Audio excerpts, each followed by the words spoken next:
August 22nd, 2017 meeting of the Raleigh Conservation Commission. This meeting is hereby called to order under the authority of Mass General Law, Chapter 131, Section 40, the Town of Raleigh Wetlands Protection Bylaw, Stormwater Management, and Erosion Control Bylaw. Notice is given that both a video and audio recording will be made of this meeting. The agent will now call the roll for attendance. Thank you. Arthur Page. Yep. Kurt Turner. Here. Bob Garner. Here. Judy Keys. Dan Sinek. Here. Sam Strife. Here. Howard Vogel. Here.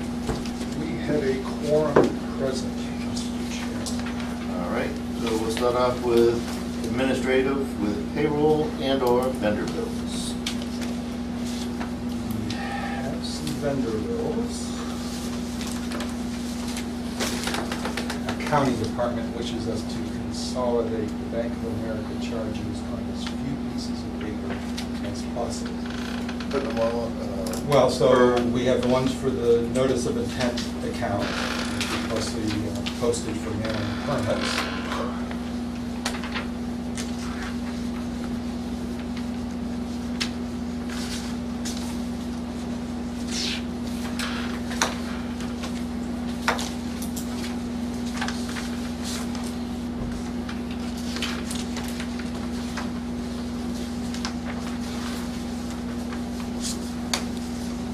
These are the three backup invoices for those charges.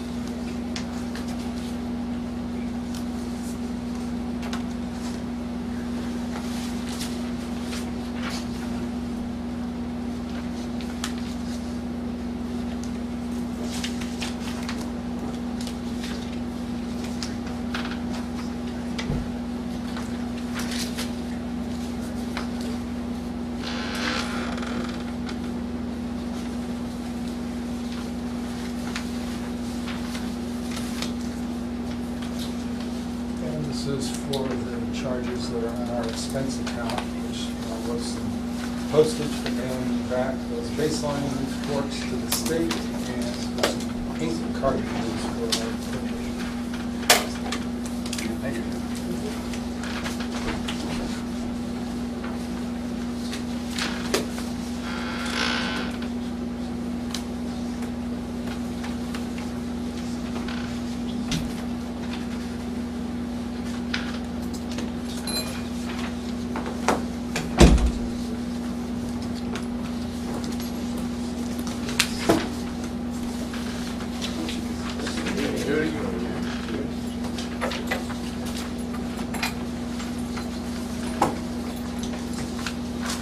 There's the two backup invoices.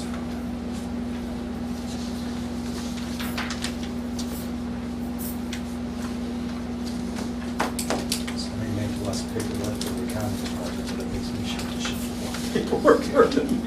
So, make somebody, yeah, what is government? Okay.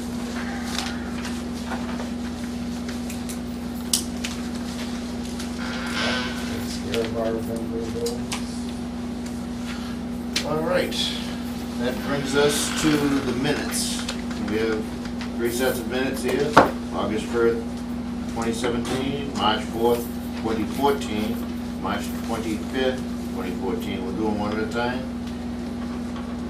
Did everybody have a chance to read the minutes of August 1st, 2017? Any questions? And your motion to accept it as presented? Second. All in favor? Aye. That brings us to the March 4th, 2014. Did everybody have a chance to read the electronic version of that? Any questions? Revisions already been made. Okay. That was the case in the last one. Let's, Do I hear a motion to accept that as presented? So moved. Second? second. All in favor? All right. Aye. And that would bring us to the March 25th, 2014. Everybody have a chance to review that? Yes. Any corrections, changes, alterations? I hear a motion to accept that as presented. So moved. Second? All in favor? Aye.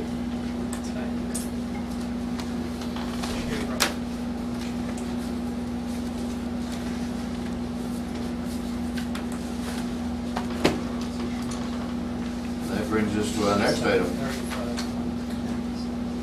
which is the introduction of open space candidate. We've got resumes in front of us here.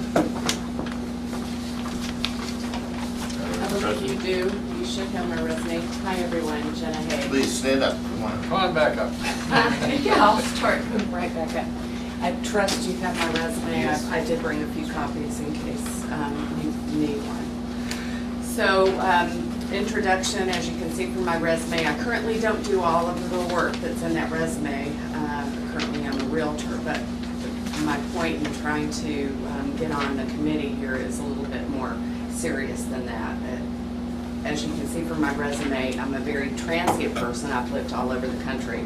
So I waited till I had lived here for quite some time to get really involved in this. And some things I see things happening around and around my neighborhood that has kind of spurred me on to really become that steward of my environment that I'm around. I was that in Seattle. I took great care with the environment there and was very, very active. And I want to do it here as well.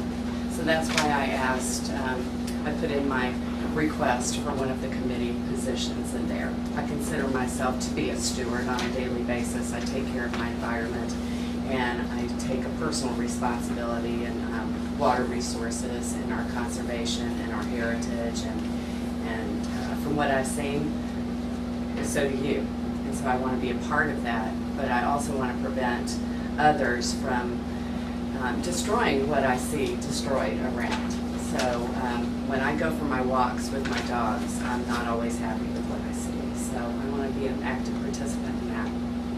So I hope you'll consider my resume and my background. I have a significant background in project management and all that kind of stuff. If I can do everything from you know, a little blood, sweat, and tears all the way to writing a project plan. So I think I can be utilized in different areas that you may need me in there. So thanks for your consideration and giving me a few minutes of your time. If you have any questions, I'd be happy to answer them. Just sit down for a second. All right. Howard, do you have any questions? I was wondering, you mentioned you walk it, have you taken advantage of some of the open space in town here? Of course I have, So, yes. any of your favorites, or were you? Well, I like to do it close to home. So my favorite has always been, and I believe you just purchased that land, it was over by the Girl Scout, Sure. Okay. the area there. I do go to Ipswich, sometimes and go on the trails down there at the farm. There are, even if I walk down Hillside Street, I see your signs everywhere. There's conservation land everywhere. So no matter where I walk my dogs, I take it upon myself to clean it up if I see. And that's what has really spurred me on. I don't want to sit back and complain and write in my next door thing about all the stuff that I see and trash I see thrown. I want to be an active participant in that and doing something.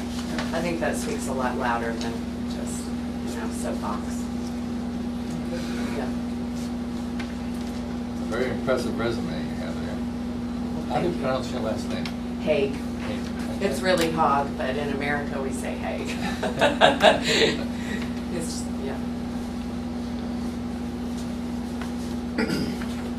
So like I said, roll up my sleeves to, What sort of things do you see around town that you don't like? You mentioned that a couple of times. Well, Hillside has got conservation property on the side of it when I walk Hillside, or when I walk Weathersfield.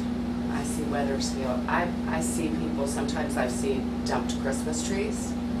Sometimes I've seen, and I've taken it upon myself through an app that we use, it's called Nextdoor. So I've taken it upon myself to rally all our neighbors for the first thaw in the spring for all of us to get together and have a cleaning day, that we all take the right and left of our homes and we clean all along Hillside, because I've seen everything from unmentionables to basketballs to Burger King stuff, beer cans, cigarette butts all the time. And I live here. I take pride in where I live. So, and I think that's anywhere I go though. It's not just here, it's where I work at Topsfield. If I'm walking the trail through Topsfield, I'll consider that. They keep that pretty tidy. And most places do. I mean, here as well. I know that the Girl Scout camp and so forth, but that's a beautiful area. It's beautiful, and I don't find a lot there, but when I do find something, it makes my blood boil, and I wanna do something about it. Very good. Brent's been finding things that have been there for a long time. Well, We're slowly maybe but I'll surely- strike it We're rich. slowly but surely clearing it up. It's not an awful lot on the Girl Scout property. Maybe I'll find some. Howard, how many times, what are you meeting? Once a month or once every couple of Yeah, months? pretty much almost monthly. I mean, we have a big project that we're trying to build a boardwalk. Mhm. And the fun part with that one is we've never built a boardwalk on town property. So we're learning what it takes, you know, what approvals you have to have. But it's gonna take a major effort because we're gonna require, you know, donations and help, volunteer help to actually, in the end, build it. We have a design. Okay. But it's gonna tie two of our town properties together, the Little Okay. River. Oh, nice. The Mill River, so it's progressive. No, in case you didn't know, Howard is our representative to the. I just gathered that. Thank you. Thank you. But it's, there's a lot more to do. I mean, we've been trying to get some things together for Earth Days and a day in the fall to get people out there. We're getting people out there and that's where we're finding these fun things. Yeah, our newest member We've was got a commissioner. this year because of his participation, his family's participation, in fact.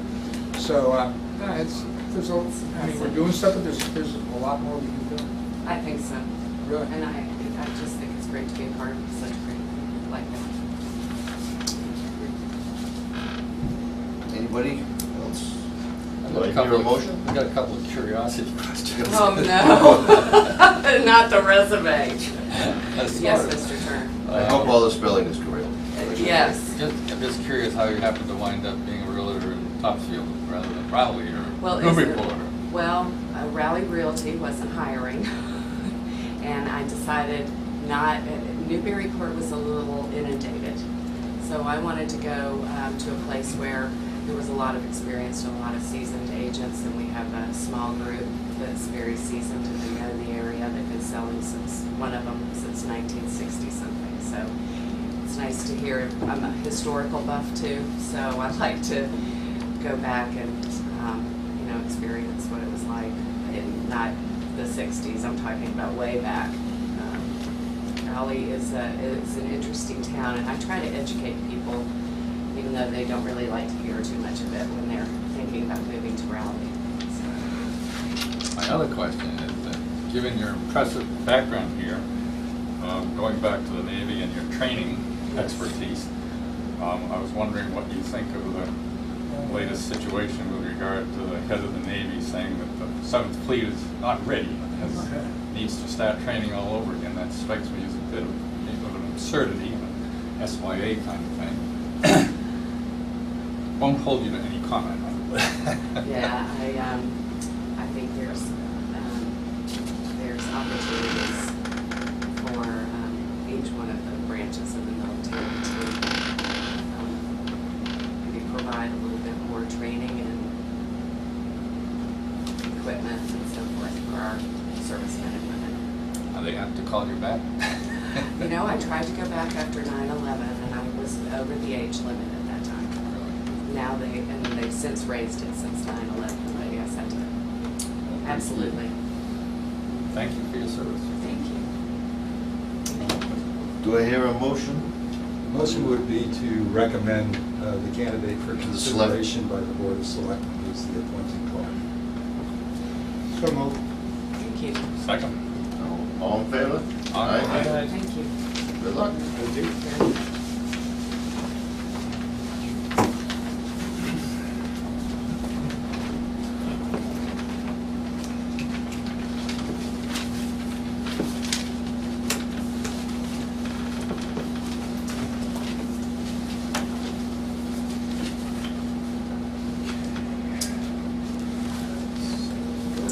for 7:45.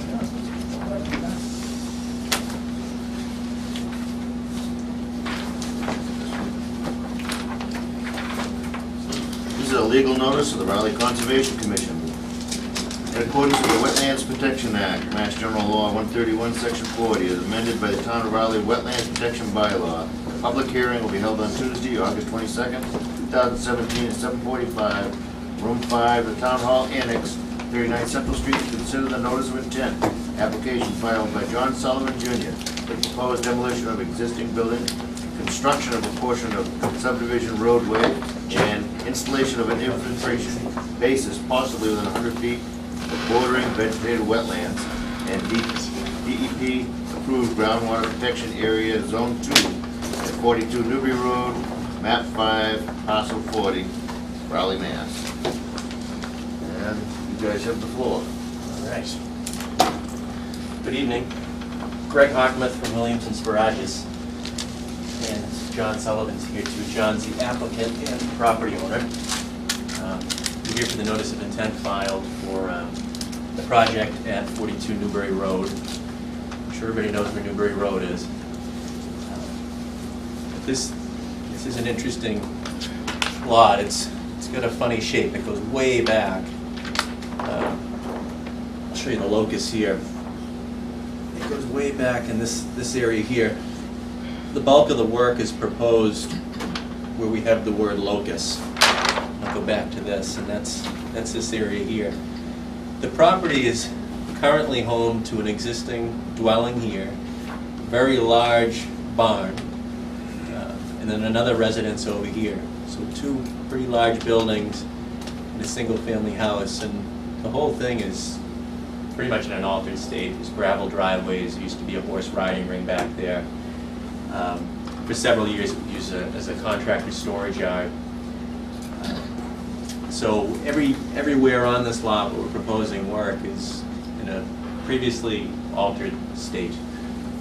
And the project involves, it's technically an open space residential subdivision where a significant portion of the property, 5.8 acres, is going to be under a CR. It's going to remain open space, remain green. And the goal was to keep all of the work in the area of the existing altered areas. Reworking this existing structure here by removing portions of it.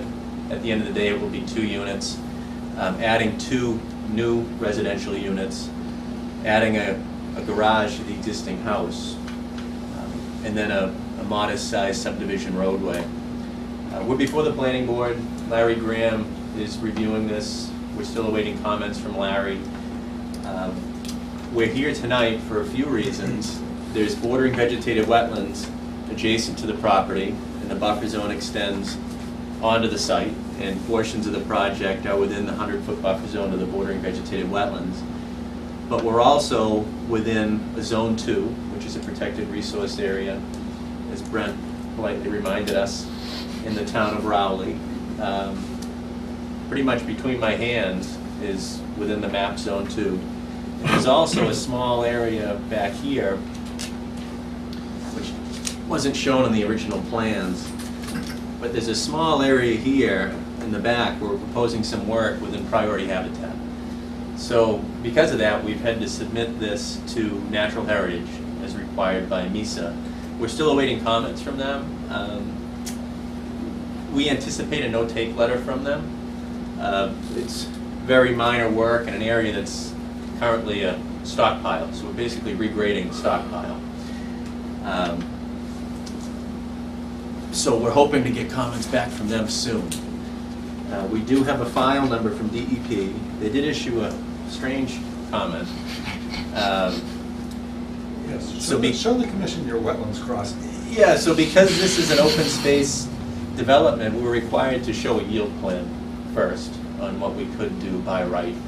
And part of that required a wetland crossing for a driveway. This is that long finger-like area that's going to be open space.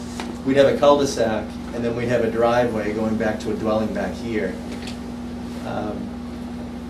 we'll talk about this a little later, but there's an existing wood bridge here. So the crossing would be here, and DEP basically said if you ever did the yield plan, you may need a separate 401 water quality permit application. That would be true if we were over 5,000 square feet, but my guess is we'd be well below that. And we'd be required to span it, and it'd probably be 1,500 to 2,000 square feet alteration total. We're not doing that. So that comment really goes away. And they didn't have any other comments. But we're not expecting the commission to close tonight. We want to present the project. We still have to hear back from Heritage, Larry Graham. Brent has a lot of comments, all of which I think we can address fairly easily. Some of the comments were embarrassing.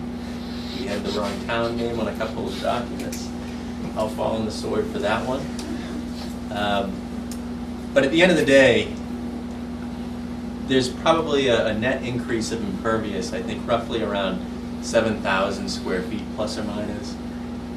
Portions of existing pavement are being removed, new pavement's being added.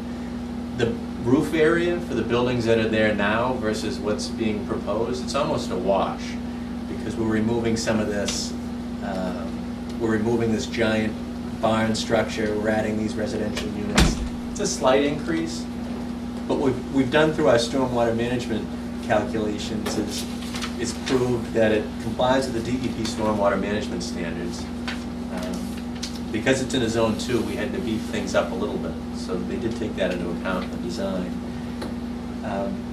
But I need to check and see what numbers they actually use. It looks like they may have just used the standard rainfall numbers, but because this requires a separate stormwater permit, it's my understanding that you guys use the NOAA Atlas numbers, which are larger storm events. So some of these ponds may get slightly larger as a result, but there's plenty of room.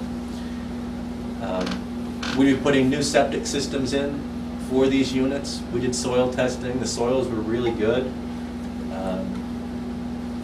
The existing system here is staying. The existing system here is staying. We talked to Larry Graham today, and Larry had an interesting idea. He said, what about eliminating this pond out front and just making this one larger and moving the low point in the roadway? And it looks like that might be doable. So that's something we might consider, depending on how it all shakes out. And if we do that, it would be a little bit less work, but it's work within an existing maintained lawn area anyways. I think the closest point to the wetlands is back here, the BVW that is.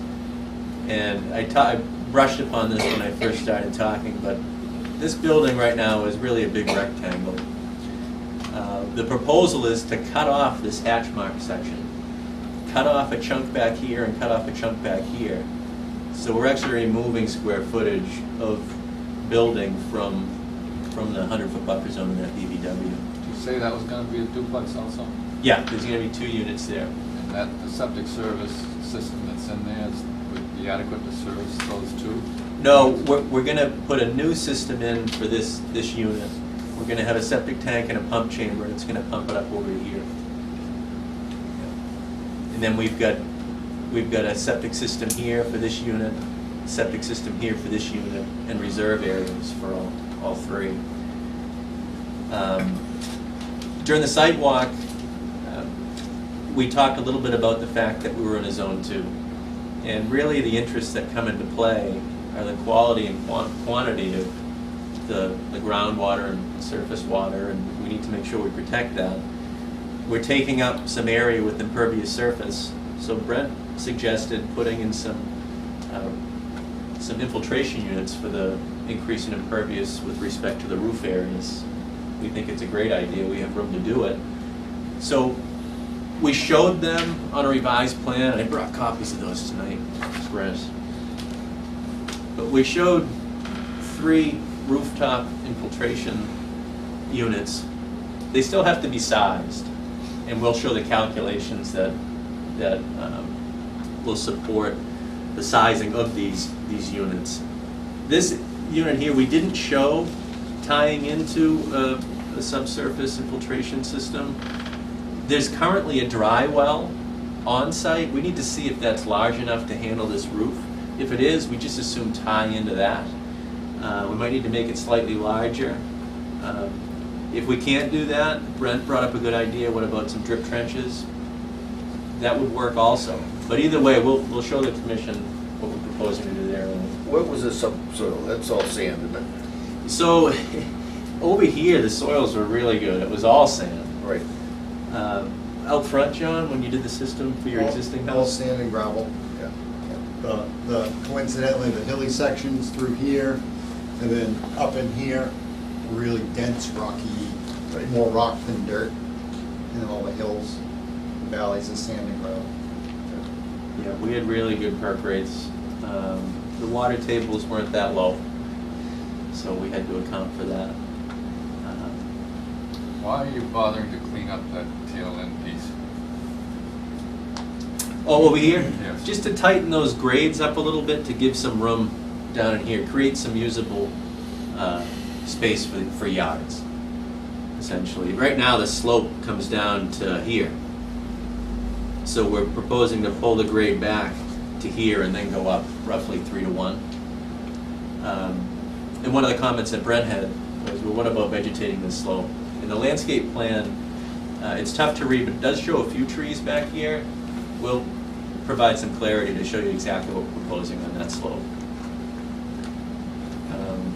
They also may need some soil that's got some organic material in it, because a lot of the topsoil out there is very mineral laden, so it's not the best Yeah. for turning into a turf lawn. Yeah, and it's wide open, so it's just gonna cook. We need to get, more than likely, we're gonna have to import some more. This property came before us years ago, but Actually, not that long ago, because they did the replacement. Well, that's septic stable. Septic repair. I remember the neighbors had some concerns about the stable area. So if you look at an aerial now, and you look at an aerial afterwards, there's gonna be a lot more green out here than what's there now. I was familiar with the property back then, and it was a storage yard. Yep. Yep. In fact, John said, I'm happy that my father left us some virgin material to actually test it, Yeah. and we found it. And the plan itself has come a long way through planning board. The original ideas, they didn't want, in an open space development, they did not want a cul-de-sac with 3 little houses stuck off to the side. So, just as a little idea, the big building with 1 and 2 is gonna be a giant barn. It's gonna look like a barn, it's gonna aesthetically look like a barn. And then the L-shaped building is basically gonna be big house, little house barn, kinda like the downtown building, Right. the white with the red. But this one is in an L-shaped, and really the flare, it's basically, historical idea, but it's gonna have some new flavor to it, Yep. so that, really, with that, with the landscaping, it's really gonna be set apart from most Yeah. things in town. Anybody have any questions? No, Brent, do you have? Well, before the commission moves on, we do want to cover the fee aspect of this, because Okay. You have the, well, so this is one of the first proposals that we've actually had, in my recent recollection anyway, a multi-unit dwelling. So we hadn't necessarily looked at, hadn't made discrete calculations on our bylaw fee worksheet before utilizing the multi-unit dwelling category, project category. Unlike the single-family and the commercial industrial category, we actually expected it to possibly have a square footage disturbance fee. It doesn't. So in the communication from Mr. Hockman, we addressed the fact that first off, before the realization about the Zone 2 category here, they had this duplex, because it's all connected, so it's a 2-unit multifamily dwelling. They had not provided fees for the building or for the 2 units. That amounted in an additional fee payment of $700. But we noticed, and I had initially expected it to have a square footage disturbance fee, and we actually had a discussion about it being a previously altered site, and the commission has adopted a policy that where it's not new virgin clearing, that they're willing to entertain a request for a waiver from that disturbance or alteration fee. But then we actually looked on the bylaw fee worksheet, and it didn't have a disturbance charge for multi-unit dwellings. That may be an inconsistency. I haven't had any time to go and research it, but just in case, we just put some verbiage in the letter addressing the commission and this realization of more resource areas that the project was actually occurring in, to just ask for consideration that there not be assessment of a square footage fee if we do find that one exists and was somehow left off. It's just one of those things when you read the fee calculation sheet, it just seems to be an inconsistency, because why would a single family dwelling and a commercial industrial dwellings all have a square footage disturbance fee, but a multi-unit dwelling not have a disturbance fee? Unless they classified it as a dwelling. Well, it's hard to say. All we know is that the paperwork doesn't currently have it, so just in case, we figured we'd mention it to just recognize that the site has a long history of having previously been altered and utilized, and therefore there is not clearing of quote-unquote natural plant communities or natural soil topography being changed here. And again, it's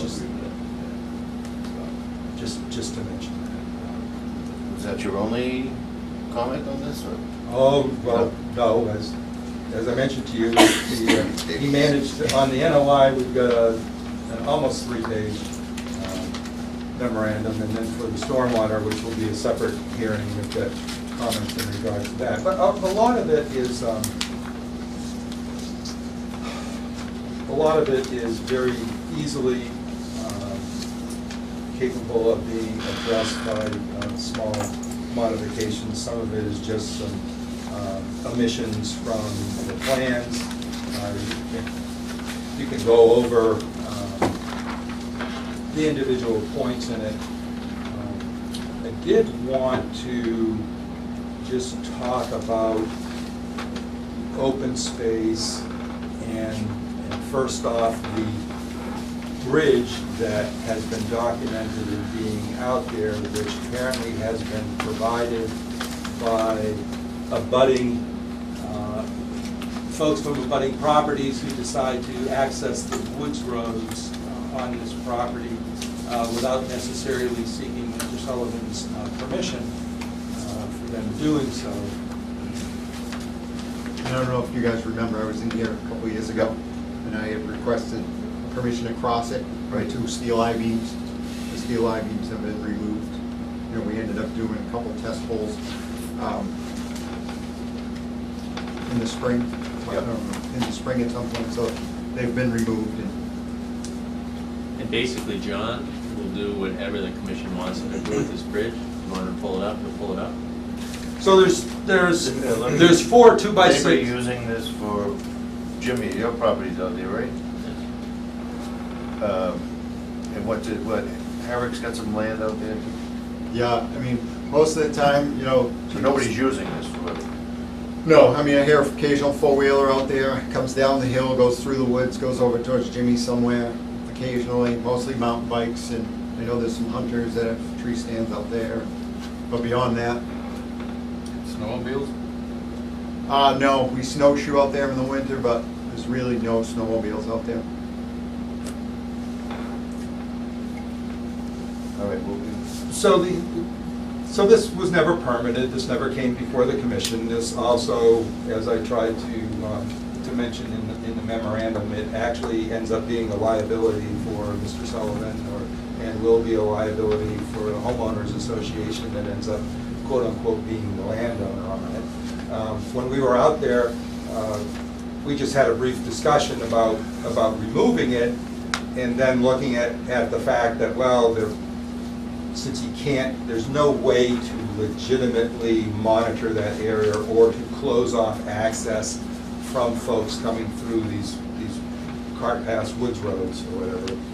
So, coming from Maine and having been acquainted with what we call corduroy roads, I offered and put out there for the commission and Mr. Sullivan's consideration that there be consideration given to putting a little corduroy crossing here, i.e. tree trunks laid side by side, just a 4-foot width, and just set them down in there, so that if people coming along with trail bikes or whatever, they'll have a place that is kind of solid that they can cross. That would minimize the damage. It would get rid of the liability of this dimension lumber, which may or may not be correctly sized for the span that it goes across, of breaking and providing a liability issue for someone to get hurt on it.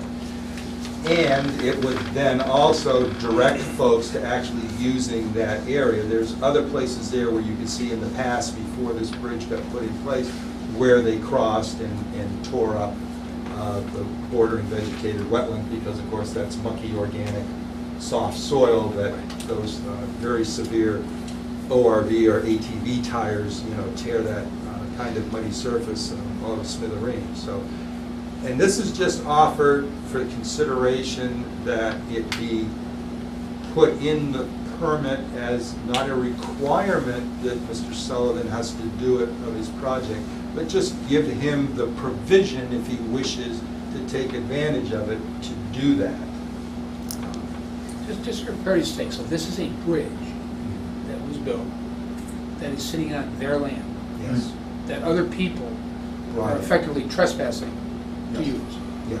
Yeah, when me and Brent first walked out there about 3 years ago, I had been out there and I don't know how long, and I'm like, wow, there's a bridge. John had no idea this was out So there. somebody built it. Yeah, somebody built it. Right. There's all kinds of landlocked land out there. Goes all the There way is. back to 130. I mean, it's, You know, Okay. there's actually 40 acres of town conservation land out there.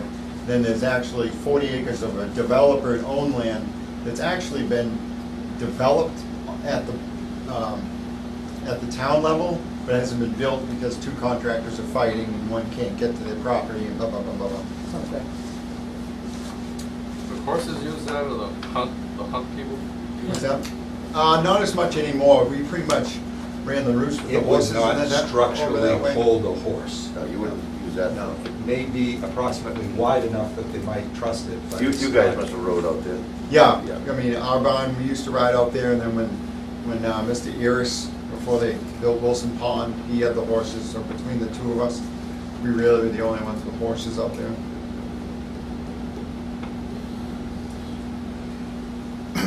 Yeah, I think we should probably go on record as to giving permission. to Well, again, do that would be so we put, don't that have would to be come- put in the Yeah. potential issued order of conditions.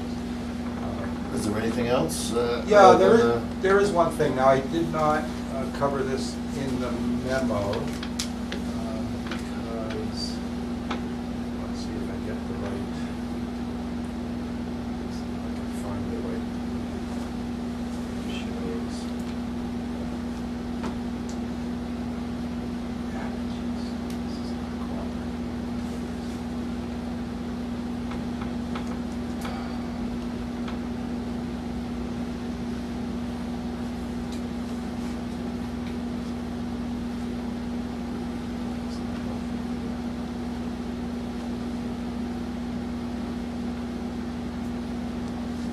Brett, before I forget, I want to submit the hard copies in the. Okay.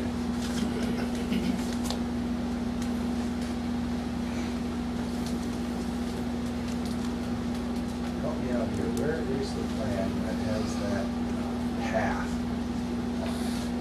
Which one, the Path access? to the open space, is that on here? or That's is that- landscaping, I have It's that. on the landscape plan. Okay, I'll stop looking for it on this side.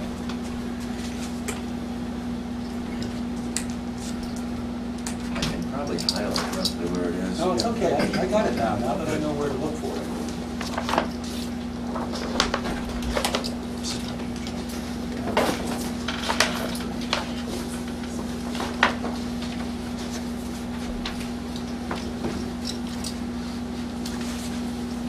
this is that slope Yep. that we're proposing to grade. So to provide some means of public access to this open space area, which will potentially be covered by a conservation restriction, there's the proposal for a footpath to be put here. I've espoused the opinion, though, that currently there's no provisions for any area for vehicles to park to allow the public who's not part of this homeowners association community to come down this private road and get to this footpath. Newberry Road has absolutely no breakdown shoulders, nowhere to even think about pulling off to the side of the road and parking on Newberry Road and then coming in here. So I had asked the project proponents to possibly think, and I realize now things are in flux with discussions about possibly modifying the infiltration basins, but I had asked if consideration couldn't be given to somewhere along here designating 2 gravel pull-off areas big enough for vehicles that would be public access parking only, to allow someone to... I don't know, I'm familiar park. with the property, and down where the end of the corral was, where the use of a pile of wood was, in other words, past what you've got landscaped towards, that would probably be better down there as a... Well, right now, the existing barn, Yeah, this, basically where this tree is, this is the existing barn right here. So this is actually behind the barn, and then this is more where the corral is. yeah. You know, right in this is basically the corral line. You know, so we're not even going anywhere near Right. that. That's the problem, because everything was stuck up here. We're trying to really leave things, you know, There's just alone. not a ton of room left. No. It's, Because of the shape of it, it's... parking spaces are great, and we get it. Wild Pastures, as an example, they happen to have 2 circular loops. And they provided, within the interior of the circular loops, they provided gravel areas with parking for, I think, 2 cars on both the circle areas. And they have public access trails that, just like this, come in beside occupied residences, but stay, you know, but that's it. That's the only public Where's that, Frank? footpath. Wild Pastures off of Weathersfield Street. I mean, this is They, really, they have conservation land there that's protected by a restriction, and they have a public access trail, and they do have parking spaces. And again, there's no requirement that you have neon lights and provide valet parking here or anything, but the idea is the recognition that the public, in order to get some benefit from this conserved open space, needs to have the opportunity of access.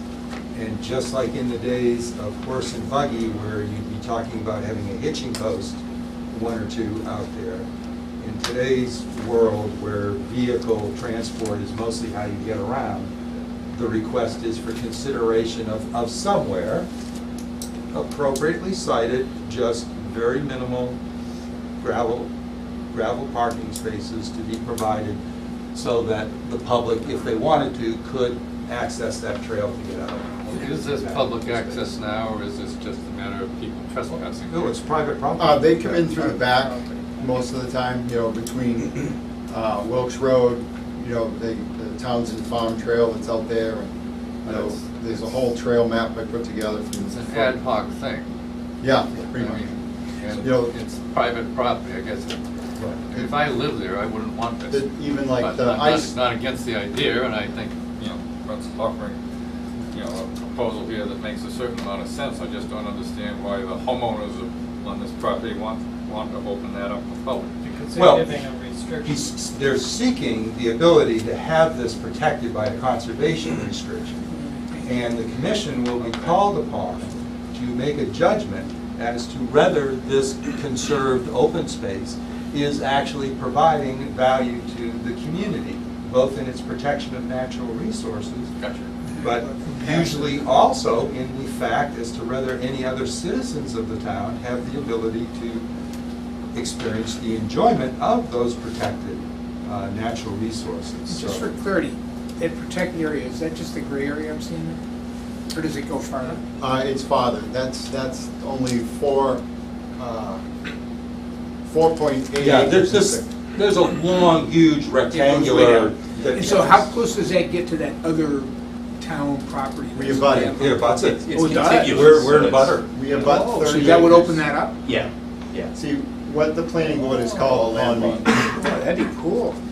So the biggest thing I've learned about the planning board process and coming up with why they should let me even do the open space, learned a lot. Like right now, the conservation is 40 acres. And the other 40, there's a total of 80 acres out there. Right now, the town of Raleigh owns 40 of it. But the other 40 is on paper already developed. So half of the woods behind my house, as far as I'm concerned, is gone. It's already developed on paper. But between these arguments, It's in hold. you know, it's in hold. I So, actually don't know. Are you talking about the Kathleen Circle? no, it's Townsend Farms. You know, on the assessor's map, it's all cut and chopped up. There's a road there, but there's a little something. You ever heard of But anyway. Townsend Farms? Is that So- off of Wilson? You sure you aren't talking about Farmhouse Lane? Yes, Farmhouse Lane. Oh, that doesn't exist. Well, it's That's it's gone on the away. assessor's map. So, But there is no authorized Right. permit from the planning board for development out there, so they would have to start all over Right, again. you know, on the assessor's map, it's going to be developed, they, you know, they're talking about bringing back, I guess, another open space concept, which would save another 20 acres out of the 40, so. And the best part is it will all be contiguous. It's not just Yeah. showing a sliver that goes nowhere. So I wasn't clear, so that's key, having some parking. The only problem here is it's essentially a two-lot subdivision. Yes, the units are multifamily, so there's 2 units per building, but you run out of room really fast.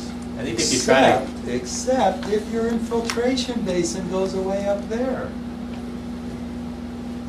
you know, I think you're just trying to cram too much into this lot. I think there should be a better opportunity somewhere else for a parking space adjacent to this. Well, that's what I was thinking, going past, going closer to the conservation area.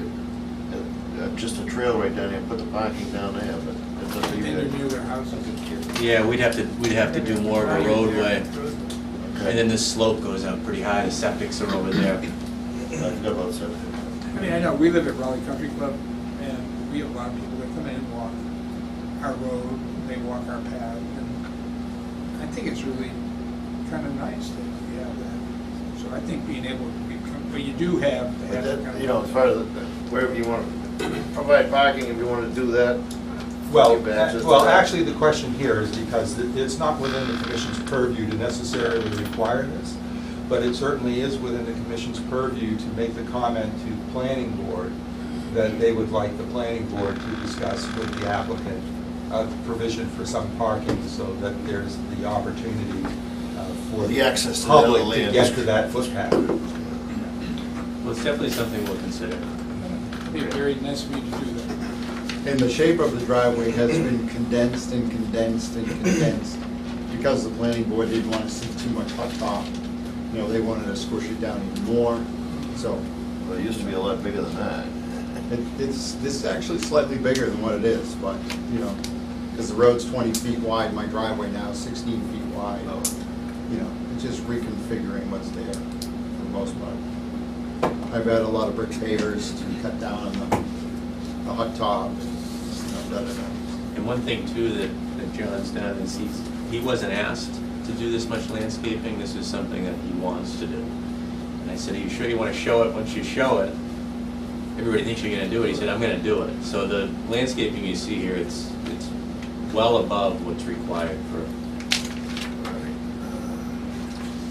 So we do what? Request a, So they've given permission for the commission to continue the notice of intent application, if you wish to do that. so For the- So consider that motion and then go on to the stormwater. Okay. Do I hear, Pardon me? Oh, I'm sorry, yeah, Mr. Chairman, you forgot to ask if there was any members of the public who wish to. what, any members of the public like to speak? Jim? Excuse me, like this area right over here. Sir, we would wetlands. absolutely love to know your name and address for the record. Oh, sure. Jim Foley, I live on Havel Street. Okay, thank you, Mr. Foley. He is a butter. I know, but he just started talking and we needed to get the formality of Answer the his question, I name. get that. You didn't have the hello, my name is on your pocket. So that's all wetlands area up there. So before the system went close to that, would that have to go through the zoning board too? Those systems are going on. Yeah, Jim, the septic system's gonna be over here, The old riding arena. and the only thing we're doing over here is really removing some of that building. This hatch marked area is coming off the side, and these hatch marked areas on this side are coming off the building. And there'll be a new septic system over here. Where the old riding arena is. So there'll essentially be no work behind the house. Yeah. No closer to the wetland than what currently exists. Actually moving it away. Yep. Anybody else have a question? You had one? Go ahead. Yeah, Keith You Guy, are? Keith Guy, 56 Yep. Newbury Road. Was I incorrect in understanding when you put the new septic system in, with the other two existings, that they were gonna be connected as some sort of an overflow? Did I hear that incorrectly? No overflow in septic system. Yeah, I just was No. confused about that. It sounded like you were gonna connect them somehow. No, there'll be a, Yeah, the Right. one that we're putting over here and. having- Unit 1 will utilize the existing system, Yeah, which because isn't you that have two old. existing in the front, and the one you would put in the back, you had redirecting going back to the. So the existing house will stick with the septic system that it has. Unit 1 is gonna have the septic system that's there now. Unit 2 is gonna go over to a new leach field. Oh, so there'd be two Unit septic 3 systems for each, a septic system for each unit? That's right. Yep, yep. Yep. And you're gonna drive that out a little further away from the existing? Say that again? You're gonna be driving that away from the existing septic system, that's why I thought it was, you said they were connected. Oh, What's connected is the two wells, yes. not the systems. Yes. Right. Any other people have any questions in the audience? All right, do I hear a motion for continuance? What date? It won't take us long to address these comments. The next meeting? Yep, that would be And, great. one quick thing before, we are working on the CR, conservation restriction. The draft was sent yesterday. We just gotta go through it before we give the draft to Brent to go through. Okay. Just so, Well, actually, you can give me the draft all you want, but CRs end up having to be reviewed and approved by the Conservation Commission, as well as a municipal certification, as I said, on the worthiness of Yep. the area to be considered for open space protection. So there's more of a process. You ain't seen nothing yet. So you think that, Have you reviewed other conservation restrictions that have been approved by the state and the town? Thanks to the help of your agent, we got a very nice draft. Except And- then the Dodge. And we're incorporating most of those aspects into this CR, and Attorney Kalman out of Topsfield is helping us with it. great. You think you'll be ready for the 12th? I do. Okay. So we will continue it to then. 9/12, I make the motion. Second. Kurt moved, Sam seconds. Second, all in favor? Aye. Okay, now, stage 2.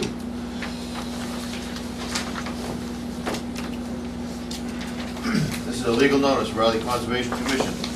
In accordance with the Town of Raleigh Stormwater Management Erosion Control Bylaw as amended, a public hearing will be held on Tuesday, August 22nd, 2017, 8 p.m. at the Town Hall Annex located at 39 Central Street to consider the stormwater management permit application filed by John Sullivan Jr. for the demolition of an existing barn, portions of other buildings, removal of an existing driveway, construction of a subdivision roadway, 2-unit dwelling, maintenance building, and stormwater facilities at 42 Newbury Road, map 5, parcel 40 in Raleigh, Mass.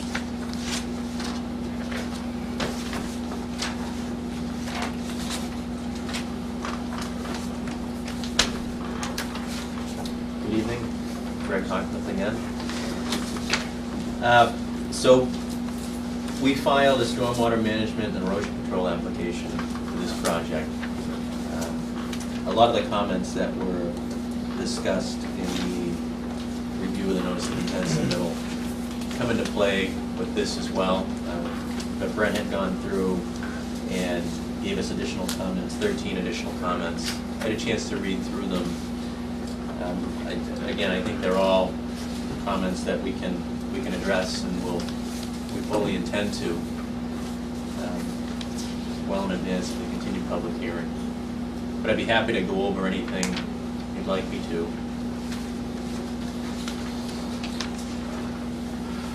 Did you have any questions on what you do? No. I have some questions for some of the people in my office. I like the wording of that.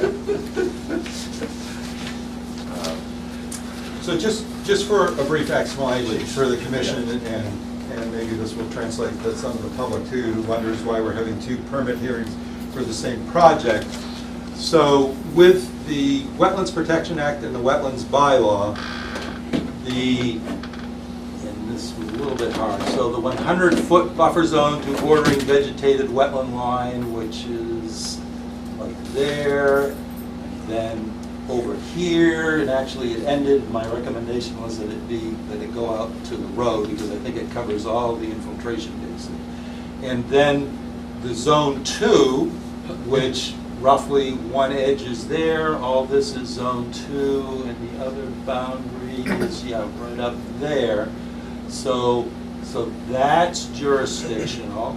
And then we have the priority habitat area here, where there's some grading work proposed. That's jurisdictional. But we have some chunks in the front. We have some chunks, do we have some chunks back here? I think so. Very There's 100-foot buffer zones there. Right here. Yeah, so there's some small pieces of this project that were not jurisdictional, but they are jurisdictional under the Stormwater and Erosion Control Bylaw, because this project is disturbing 3.7 acres and the trigger is 20,000 square feet. That's 160,000 square feet of disturbance. So we had some kind of funky things going on here, not to embarrass the people in your office too much, but when your straw wattle is going along the whole frontage or whatever, it's awful hard to get to that crushed stone entrance construction for the creation of the driveway and putting stormwater facilities in other words. So there seemed to be a need to go back and kind of rethink where the erosion control was proposed and not cut off access to the construction site. And Type of erosion control.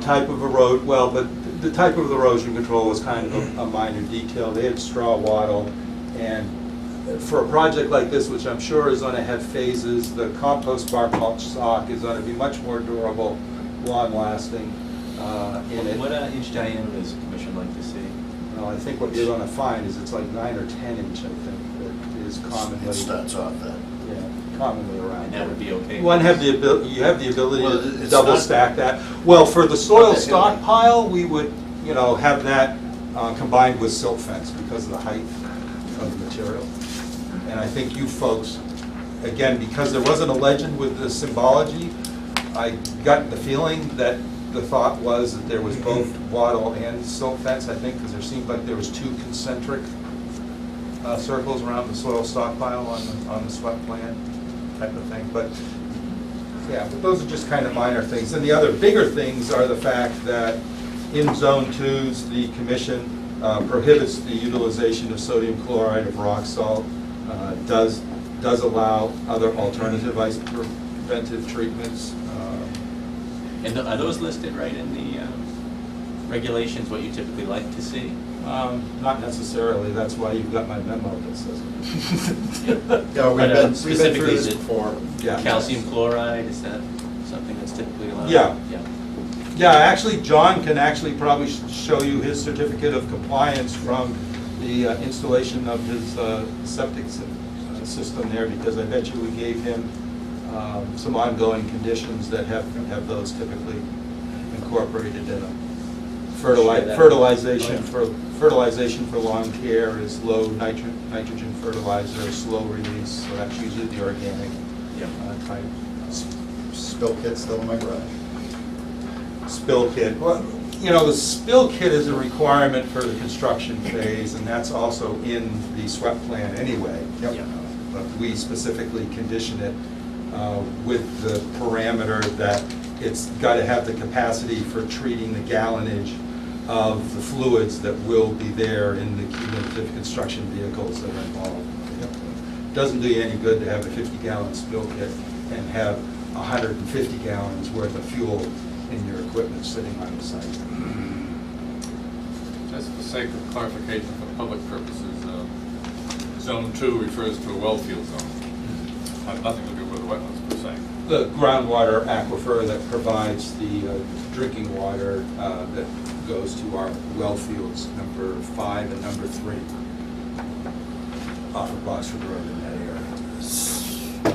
So are you gonna want this to be continued? Yes, Please, please. to get Yeah, better. they've got to do some work. Yep. In the length of time that you would require on this would be the next meeting? Yes. Anybody from the audience have any questions? All right, I will continue to September 12th meeting. Second. all in favor? Aye. Thank you. Thank you. Thank you, Brett. How you doing, Kim?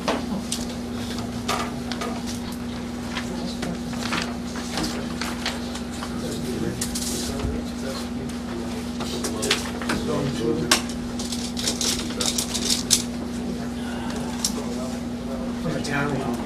So that's zone 2, what's the distance? 2,000 feet. I don't know. Brent, what is the distance for Zone 2? 4,000 From the feet well. from the well? No, that has absolutely nothing to do with it. It's based on a hydrologic engineering study as to where Where the it's drawing contributing water. groundwater It's aquifer. It's not a set. No, there's no set distance. Which is one of the reasons why this lot sort of has that funny sort of like Oreo cookie, that it's got the center with the Zone 2 going across there. Good point, yeah.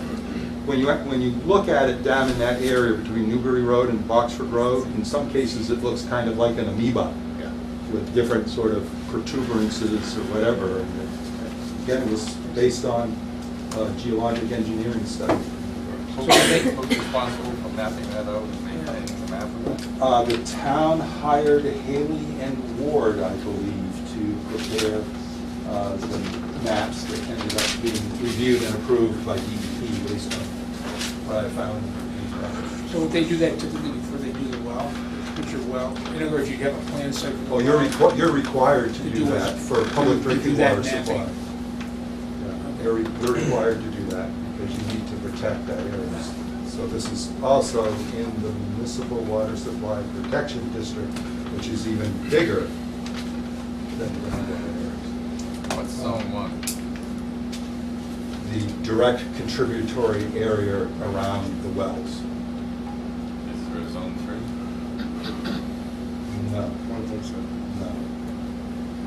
I think that's just considered We're getting a little everywhere that is in Yeah, yeah. Zone 1 and 2. It's everywhere else. Everywhere We're else. getting education. Yeah. Right. Mr. Chairman, I believe the Weirs. Okay, so we'll jump down to the status reports, permits, and enforcement. You want me to read from this? Sure. This next item is an enforcement order at 142 Leslie Road, map 7, parcel 19, lot 1, Eugene F. Weir, cutting, clearing, and grading / altering or the placement of fill or filling in the 100-foot buffer zone bordering vegetative wetland, BVW 310 CMR 10.02, approximately 1,000 square feet. Without, 10,000, without application or issuance of a permit.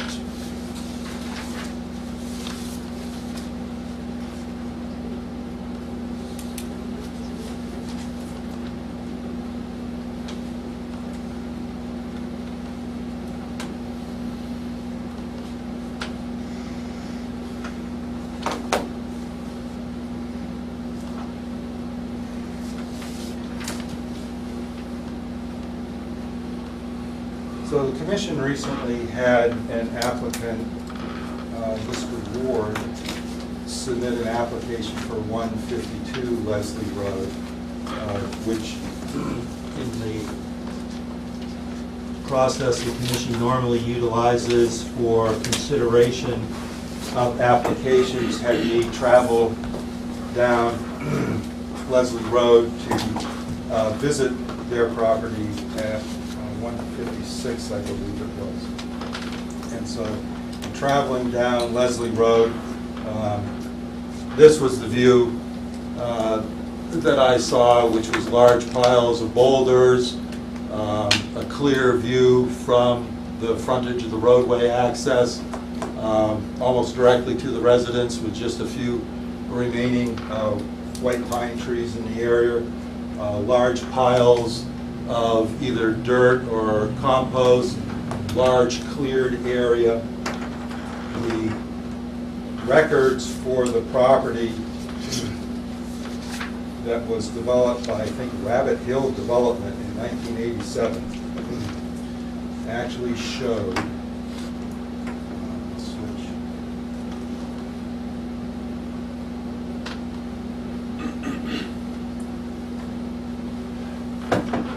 Actually showed that what was originally approved through the commission's permitting process was a gravel driveway that traveled through this area, went to the house, a sort of circular turnaround area, septic system located approximately in this area, and no development activity on this side of the house, on this side, or this side, because it was all identified as being within the 100-foot buffer zone of bordering vegetated wetlands. The house is on a slight hummock, and the toe of the slope at this location was approximately 80 or 70 feet from what had been delineated as BVW. The reason I added this, and I don't have the ability to make it be exactly 60 feet, the reason I added this was because originally the driveway was shown as being 60 feet from the edge of delineated bordering vegetated wetlands. That delineation was from 1987. Now, Mr. Weir had been before the commission. We were looking at this 2008 photograph because I think around 2007 we had sought permission from the commission and provided a sketch that I think your son prepared at the time. That's correct. That showed 3 low landscape retaining walls or modular walls to be put on the slope that goes up to what a lot of us might call the front of the dwelling, since there's a doorway in the center there. But there was no proposal for any gravel drives or any access going around the property. So when I saw the dumped boulders that were easily visible from the street in the area, oops, lost it.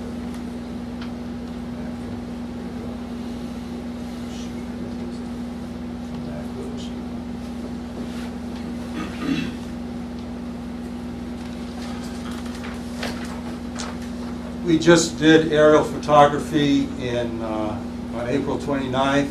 These are the boulders clearly within that area that had previously been identified before as not developed, 100-foot buffer zone, 60 feet away. The scaled line is 61.2 distance. There's exposed gravel areas. There's some type of man-made, either vehicles or other equipment, all around the property from the most recent aerial photography. The Commission does not have in its files any record of receiving any applications for further clearing and development activities on the property. So that caused me to consult with the chair and the vice chair and to issue the enforcement order that is before the commission tonight. Mr. Weir called me Thursday evening, and we had a discussion. I also stayed and sent him an email with some wetlands professionals listed on it, because within it is my firm recommendation to the commission that in order for us to proceed and figure out the nature and extent of the activities on this property, it would be unfair to utilize the 1987 wetlands delineation because it's just too far out of date. And in order to try and work with Mr. Weir to possibly bring him into compliance with the wetlands, the State Wetlands Act and the town's wetlands bylaw, it would be very useful to actually know what the current edge of bordering vegetated wetlands is on the property. Because then one could make decisions as to whether the 25-foot no-cut, no-disturbance zone, which is a standard policy to the commission, whether that has been potentially impacted or whether that could be established, whether Mr. Weir could apply to the commission for some of the clearing and development activities that he's done. But again, we can't have a good discussion with Mr. Weir unless we have a current wetlands professional perform a delineation, a scientific survey as to where they believe the edge of wetlands currently is, and then possibly get a surveyor involved that would be able to provide plot plans so that we know how to talk and how to address about what his plans are for the property, his use of the boulders and stuff like that, whether areas need to be restored, or whether he can seek a permit that allows him to have those areas of the buffer zone altered. Have you been on the property? No, I have not. With him just contacting me Thursday, and then my working just these 2 days, I suggested that it would be more advantageous to get the information to him to possibly seek some assistance. I can certainly meet with him. I'll be back Monday or Tuesday, but also I want to also mention too, the commission always asks for the recipient of an enforcement order to communicate with the commission and submit a letter stating their intent to comply with the enforcement order. And in our phone conversation, Mr. Weir acted upon that. The commission today received a letter dated August 18th regarding the enforcement order of July 26, 2017.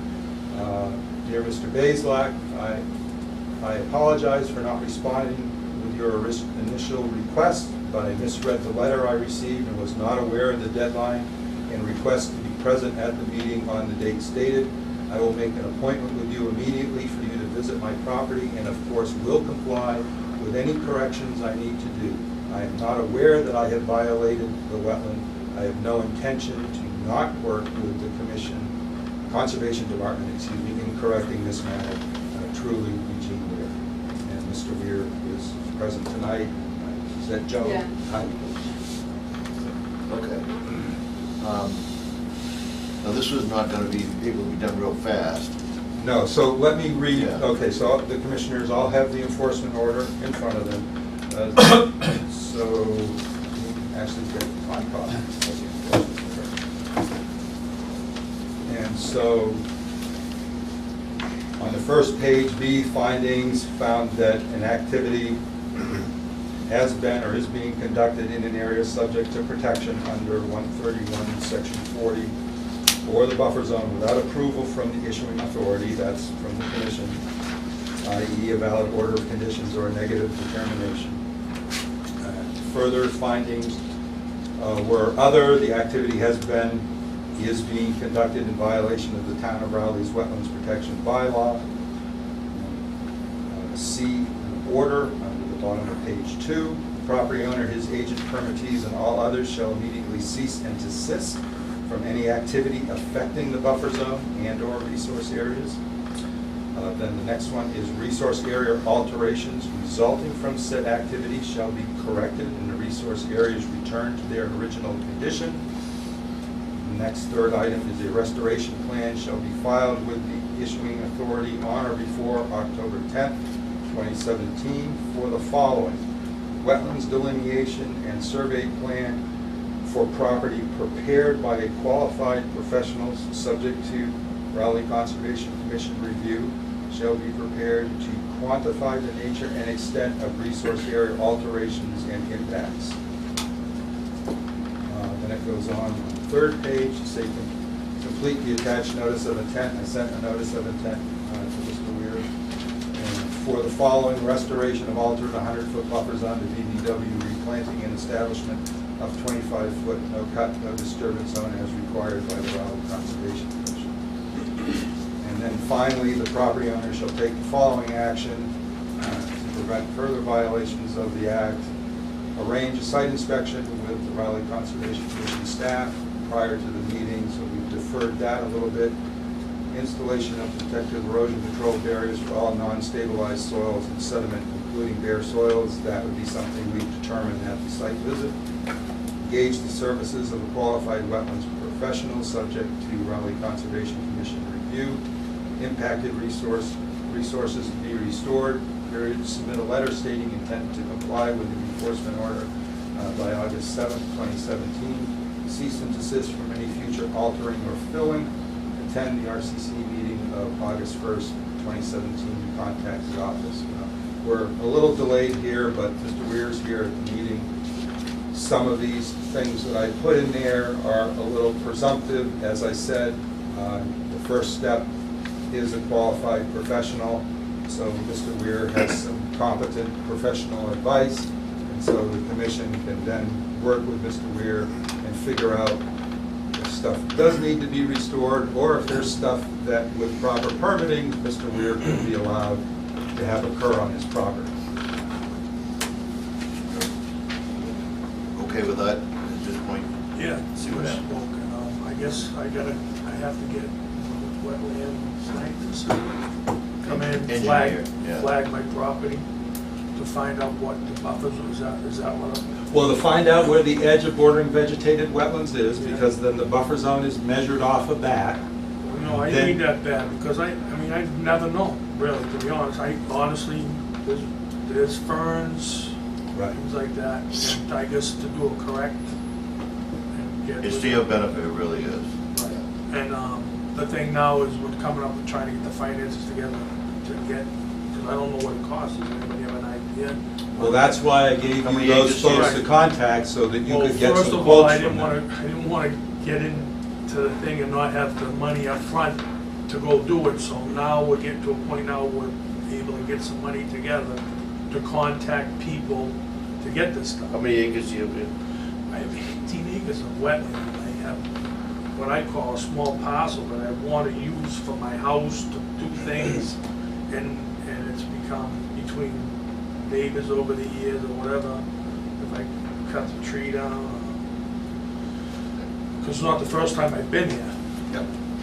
It's not the first time I've been here. It's been very hard for me to use a small parcel of my property because the wetlands, I have 18 acres of wetland, which if I ever knew what I would have to go through, I would never even have thought of moving here. It's not because of, I mean, you guys No, are I- doing your job, it's just that I can't do nothing. My hands are tied on everything I try to do. Yeah, we see that quite a bit. uh, So it would be to your advantage to get that. And I will, and Talk to I'm gonna one do of that them. ASAP. Yeah. Brent's been, I mean, he's come down my property, he knows where I live, he knows who I am.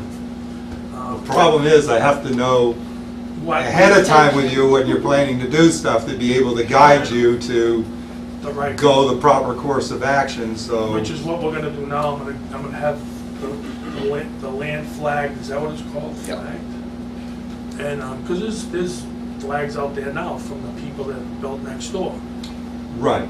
and, They always, the wetlands professionals, well, and you know, it's hard to see them. I think you just had your boundary restaked or something, didn't you? Some yes, new iron rods put in? I had, My only point was that when you're in the woods, it's hard sometimes to tell where the boundary lines are because there aren't a lot of markings. And so when they flag wetlands, they typically go a little further. If they're doing work for your neighbor, they go a little further, and sometimes they inadvertently do go onto your property, but they just do that so the wetlands line hits the boundary line, because they don't exactly know where it is. Right, just like the guy that come down and did my property, he told me where my property line was, which I Yeah. never knew I had so much property. You might have having better luck. Well, so the good news here is that he's probably got an up-to-date survey plan for the property, so then getting the wetlands flagging done by a professional and getting that located I have is... I have a partial. They went back so far. Well, right. To the Well, guy's and house on the right and the guy's house on the left. Right, and which is most of the area where we're concerned Right, with anyway, exactly. around your house, so, yeah. So I So we've have got a s- starting point, we're not starting from Right. scratch, we've got a starting point. Exactly, that's what I started with, and I did that last year. And then we were gonna have this flagged, up until this happened, we were gonna have it flagged. We didn't do it fast enough, I guess. That was our next plan, getting together so we have our land flagged, and then all of a sudden, oh no, too early. So, We're a good board, we're willing to work with you, so. I appreciate it. This is gonna take some time, though. Well, it may, but for the time being, I would suggest that the commission consider confirming and ratifying the enforcement order that's issued. As you know, once he engages the services of a professional, the commission can consider amending those deadline dates to fit, as long as we see that there's practical progress being made Right. on developing the information. We have my word that I'm. Yeah, we want to work, not out to cause problems. I I want to make my property lived here nice. 10 years, Honestly, it's so. been too long. Plus, Appreciate your cooperation. Yeah, that's the most important Big thing, help. just the cooperation. So at this point, we would be entertaining a I would motion. request a motion to confirm and ratify the issued enforcement order. So moved. Second? All in favor? This is the direction and what we have to go, get it done. now, do I contact the board on that I have someone to come down? He will usually contact us. Well, if you hire someone, they're gonna ask you to have a copy of that enforcement order, and then they're probably gonna ask your permission for them to talk to me to find out what's going on and what the commission is looking for. So yes, we'll all end up, And we'll then at all that end up time- talking back and forth and then setting dates and. So that's my next step, is to have them come get that hired. Yeah, you've got that email Yeah. that I listed On the my phone. individuals, so, yeah, so I would suggest you reach out and request quotes and availability from those individuals. I want to make it, there was a thing about fill. I've never brought any fill into my property. The boulders are The considered bowl- filled. But I'm not filling it, those are, They are sitting in buffer zone to bordering vegetated wetlands, and to us, that is fill. Impact, think of the word impact. because I wasn't using, I was going to make walls. Decoration. But it's solid, non-native material to your property, so it's But considered I wanted to fill. make it that I've never brought any fill into my property. I have compost, I think you've seen the compost pile. All this- Yeah, well, that's in the That's corner wood of chips, that and that's picture. all I've ever used on my property. But see, it's all filled to us because it's going on top of the I native thought- topsoil that's there. I just thought that it was, there's worms in it, it's alive, and it's, like, cool. But I guess I can't win on that one. Well, again, it's not a question of winning, it's a question of finding out where you can get appropriate permitting No, I for understand. doing what you're going to do, and then what areas are restricted and that we need to After our protect. conversation the other day, I understand a lot better now than before, coming before the committee tonight. I appreciate you guys, if you can, work with us. We will definitely work with you. I appreciate There it. haven't been many people you haven't been able to. Yeah, people usually have to go out of their way not to work with us.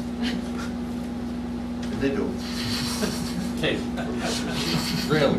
Just hard-working process. All right, so. I appreciate it, Yeah, your time and, yeah. Your guys will contact our guys. Yeah. Now, our next meeting is September 12th, so it'd be really good for you to shoot towards having made a selection and getting someone hired, so by the next meeting, I can have a positive report to the commission, as well as us having had that site Now, visit. I want to have it flagged all three sides. Does that sound like a good, I mean, that, all three sides, that way I know, because on one side I believe is woodland, and the other side I believe Well, is wetland. again, see this photo, so your house is Right. located there, driveway's up here. Correct. So there's bordering vegetated wetlands in here, there's bordering vegetated wetlands. I think it almost encircles. Stops there. Looks Right. like. It stops, So that's it what I mean. stops up here where the pine trees are? Right here. In this area, there's a house over here, it stops here, then this becomes, Okay. Which I thought at one time you and I was told that was So cool. anyway, so this would be where that professional should focus their attention on flagging the wetlands line, and then whatever it does up here, if it makes some little hummock here, or how it works, I know it goes on to the abutting property. where this So- tree line is, there's some ferns down in here, I don't know if that's considered wetland. I don't know, see, the original 87 plan had an edge of bordering vegetated wetlands right there. This is a hill, just so you know, it's a hill, this is all hill, Yeah. and it goes down. That's why I thought. See, this is wasn't why anything wrong. this is why we're looking for current information, Yeah. so we. I just want to let you know that I'm Yeah. looking at it now, so that Yeah. everybody's head, that's kind of where I'm at. All right. All right, I don't want to talk too much, I'll get myself in trouble. Thank you. Thank you. Okay, so I think Kurt Yep. moved to confirm and ratify. Yep. Seconded it. Howard. Howard did, okay. It was unanimous. Okay, very good. Thank you. All right, so we Thank you, move on, everybody. next steps. Thanks for your time. Thank you. See you next time. Thanks.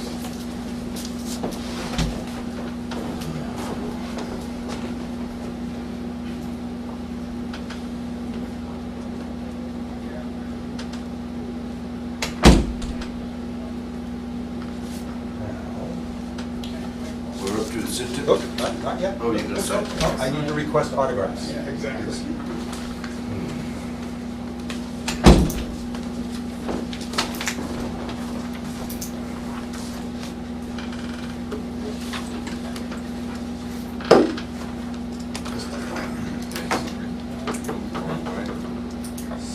Carpal tunnel or something.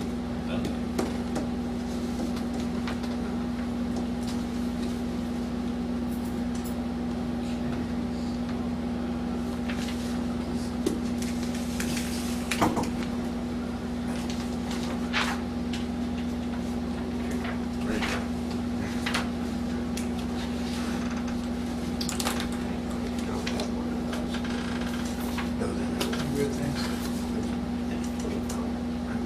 I thought about it.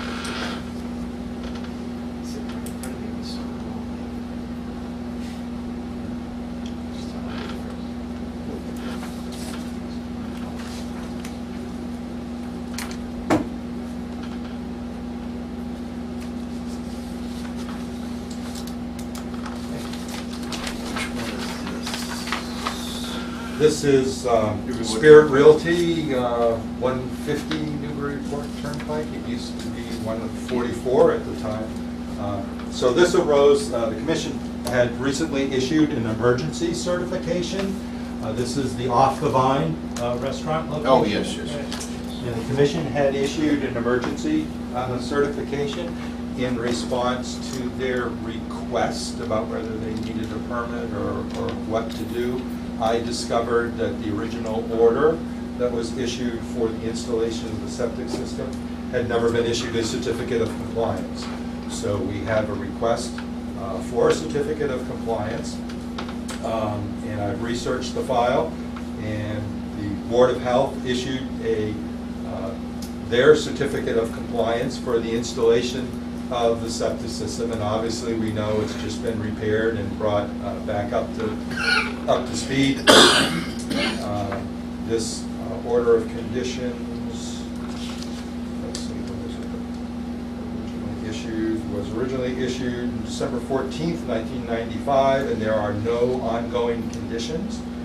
So if the commission would so consider, I would recommend issuance of a complete certification.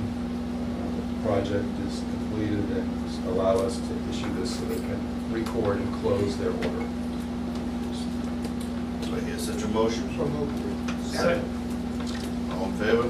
Aye. That's all done now, the, Yes, yep, the repair's all made, brand new hot top, all. you never found out why the system had failed? No, not specifically, I can ask the health I department. meant if to they- ask today when I was in there, but she stepped out. Oh, no, wait, hold it. Yes, I did have a conversation with Mr. Annis, and I think there was some grease. Had to be. I think there was some grease involved in it because I believe he was telling me something he was going to be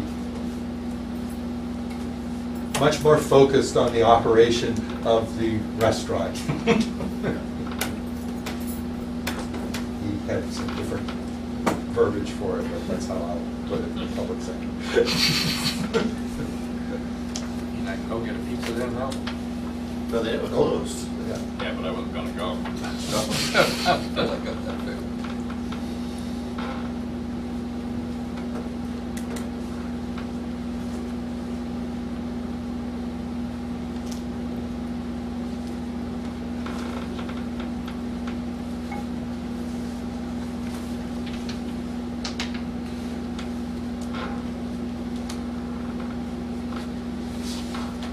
Oh, sorry about that.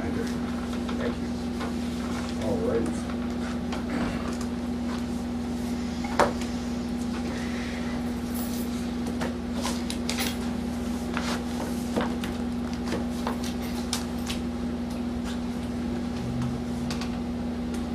So next, I've been working with Mr. Michael McKay at 151 Hillside, and let me bring up. This has been taking a little while, only because I have been invited out to the site, I think it was earlier this year, or maybe it was the end of last year, to oversee putting in no cut, no disturbance signage, and discovered that there were some areas that had not vegetated fully, and so they used the spring time period to do some reseeding and take care of installing the required no cut, no disturbance posts.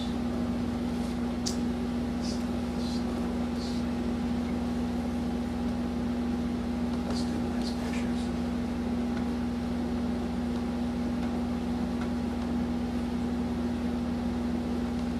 So it's been a little while because the poison ivy is overtaking the file number sign. But this project has a large serpentine driveway that goes, and the house was built past this previously hayed field. And so now it's serpentine because it needed to curve around to avoid the bordering vegetated wetlands. So the no cut, no disturbance zone has got the appropriate post and signage. This is a stone check dam. There's a large stone water swale to pick up the runoff off of the driveway. The back of the property transitions into riverfront, 200-foot riverfront for the Mill River, but that portion of the property was given to the town as dedicated open space. So this is one of the constructed weirs on the property that when the stormwater swale collects all the water, it comes to kind of a collection area, and that concrete weir has got an engineered gap that's a certain width and a certain height to let the water accumulate and then go through that orifice or opening. They added more stone riprap to it, but the Camet engineering firm assures that it will function as designed and not be impeded by the fact that there's a little more stone riprap involved in there. This is just a picture of another one, there's two of them.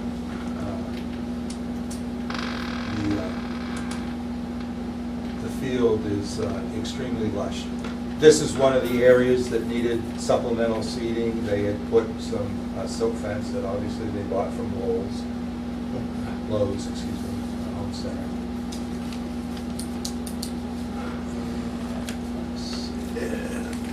So it's all grown in, except there's one little area of 1 square foot that needs a little patching, but I don't believe it's. Wouldn't cause a problem, would it? No, he's gonna be able to take care of it real easy. Now, this is the perimeter foundation drain that when I was first out there, they couldn't find it. Well, they couldn't find it because they had crushed it and then put the loam for the topsoil and put the lawn over it. They did locate it and dig it out. That's still kind of beat down a little bit. And Mr. McKay's going to cut that thing. I suggested he cut it back to where it's more circular, and that he add a little crushed stone where it comes out, and that he also consider possibly getting a little grate or whatever, because I told him little critters, if it's dry and doesn't have water coming out of it all the time, little critters will think that that's just an absolutely marvelous dry place, and then he'll have all this nesting material that will clog it up when he really wants it to work in the springtime. Now, one thing that developed in this, so anyway, so the site visit was fine, and I recommend for the commission's consideration the issuance, this is on the order of condition, a complete certificate of compliance. There are some ongoing conditions, but there was also a condition put in the order at the time, and this was a long time ago, this was 2012. This may have possibly been before we started getting the boundary markers. I'm not sure. But there had been a condition put in here for some posts to be installed along the common boundary with basically his rear boundary with our open space parcel. When I found this condition, I contacted Mr. McKay and I said, well, it turns out I had asked him about him allowing me access to the conservation parcel so I could go on there and put some markers up. This was before I discovered this condition existed. And he had given me verbal consent, but I requested that he respond to this email with an acknowledgement that I could enter the property, because I'd like the commission to consider waiving these posts being put in exchange for, we have pretty much adopted putting these 4-inch square red with black lettering signs along 50 or 60 feet apart along our boundary lines. And I don't see why that wouldn't accomplish the same thing as someone going out there and installing some posts, that I just put the same signage on the post. So if that's amenable to the commission, I have permission from the property owner to do that. And I think it serves the same function that we wanted to have with these posts, which we talked about in 2012. No, that's nothing we had to vote on, we can touch it. Well, if you vote to issue the complete certificate of compliance, I would say that we've expressed the contingency that the agent the property owners allowed the agent access to mark the open space boundary. Technically, that's off his property, but the question of access has been documented in this email, and so if the commission feels that fulfills the same requirement, we can consider that. Well, it's gonna do the same thing, so I think it. Do exactly the same thing, yeah.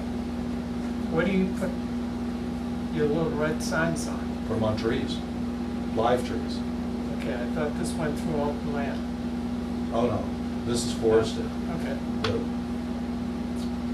The rear of the front portion of the property is field, and then where they built the house is right at the edge of the woods.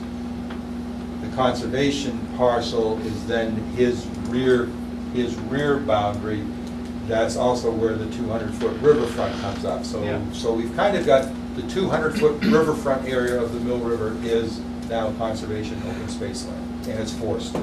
Where exactly is this house compared to those two houses that belong in the long common driveway, which is on the north end of Hill where Hillside hits Glen Street, Miss Hay resides in one of those houses, the first one.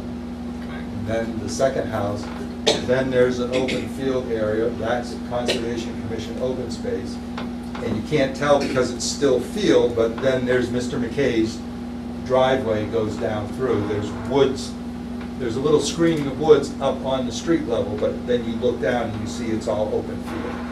See his house from Hillside? No, not well, especially at this time of year with leaf out. No, it's hard to see his house. Thank you. What am I?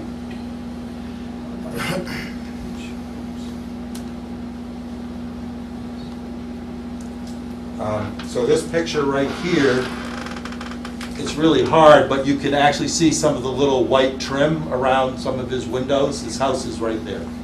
Thanks. So it's really marvelous. It's a marvelous location.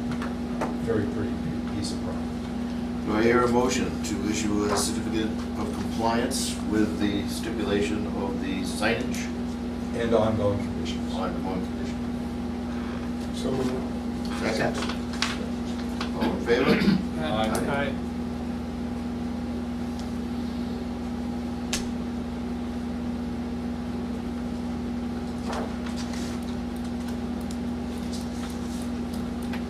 Thank you.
Thank you. So,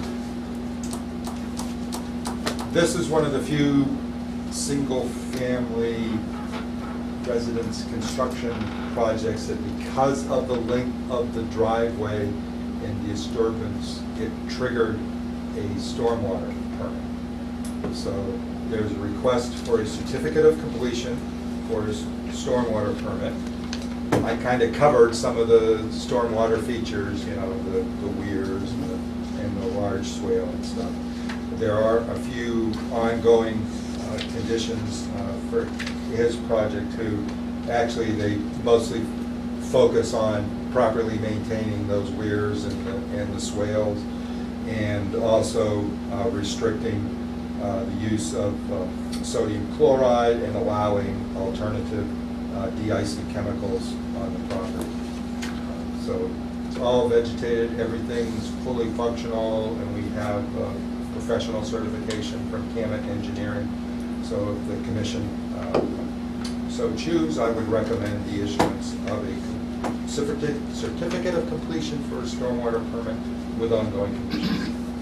Do I hear such a motion? So moved. Second. All in favor? Aye.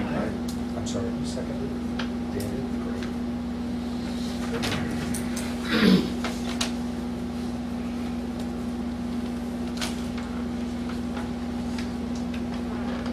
Some autographs.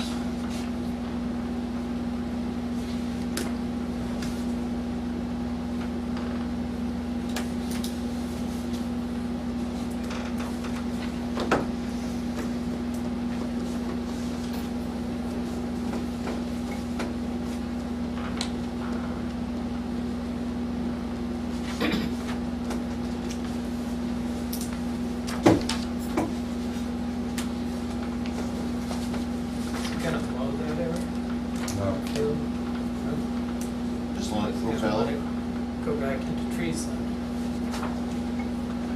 No, it won't. What it'll do, it'll go into invasive species. Then, after that, 100 years from now, it'll be trees. Yeah. Well, I've got a little bit of purple loosestrife out there, but to be honest with you, it's. Well, no, but it's the next rather thing's gonna be is dispersed. you're gonna see tops of sumac next year. Maybe. And you're gonna It's- see the peckerwood. Well, this was very unusual. I can remember when I went out with, I think it was Michael Seacamp of Seacamp Environmental Consulting. When we went out there for me to confirm his delineation, he brought up the fact that this was an extremely unusual site, that it was unique in the fact that it hardly had any topsoil, even though it had been, well, but see, it had been left fallow for many, many years. This was the Catteray Nominee Trust, who Well, did the the development impact of was hillside. mowed. But it hadn't been being mowed or anything, and yet there was hardly any organic material building up. Well, I know, but there's still very lush herbaceous vegetation that dies and falls down there, and normally you would see an accumulation and it would start building up, because that's how soils form. But it was not, something was going on there, that the organic material was being like instantly composted or something. It wasn't It's harder for accumulating. the larger root things to get in, to take hold in there, which is usually the biggest stuff, it will. John asked. So actually, it might Birch not rotted go too. to trees and stuff that easy just because of that unique soil situation, especially where it's kind of perched, because that seemed to be what was making it wet meadow, was that the water wasn't able to infiltrate because of that high clay content. They tried several times to grow potatoes, squash, or So nothing ever grew, so it was a farm, but nothing grew No. well there. The model airplane field. yeah, that's what it was good model. Yeah, perfect. They used to invade, my talk about drones, they used to invade my airspace and they'd crash in the woods behind my house. I'm sure there was some model airplane remains in the marsh back in the Oh, I can imagine. I mean, Judy probably had some of Yeah, I would think so. Model airplane, parts distributors. Airplane graveyard. Yeah, right. Yeah, it didn't support the carriage. All right, is that it? That's it. Okay. Do I hear a motion to adjourn the meeting? Moved. Second? Jesus. Second. All right. All in favor? See you in September.